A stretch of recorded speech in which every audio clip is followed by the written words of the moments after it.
এই ভিডিওটা দেখার পরে অনেকটাই খারাপ লাগছে, কারণ নেইমার নিজে কথা দিছে ব্রাজিল 2026 ওয়ার্ল্ড কাপে ফাইনালে উঠে নেইমার একটা গোল অবশ্যই করবে।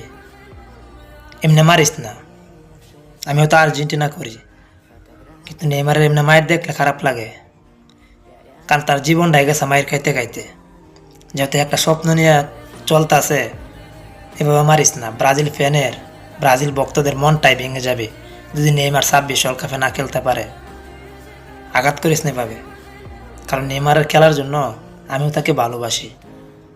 সে একজন স্কিলফুল খেলোয়াড়।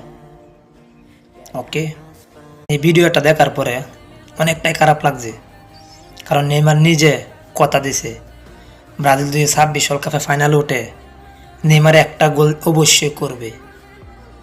এমনি মারিস না, আমিও তো আর্জেন্টিনা করি, কিন্তু নেইমারের এমনি মায়ের দেখলে খারাপ লাগে, কারণ তার জীবনটাই গেছে মায়ের খাইতে খাইতে। যেহেতু একটা স্বপ্ন নিয়ে চলতেছে, এভাবে মারিস না। ব্রাজিল ভক্তদের মনটাই ভেঙে যাবে যদি নেইমার 26 ওয়ার্ল্ড কাপে না খেলতে পারে। আঘাত করিস না এভাবে, কারণ নেইমারের খেলার জন্য আমিও তাকে ভালোবাসি। সে একজন স্কিলফুল খেলোয়াড়। ওকে।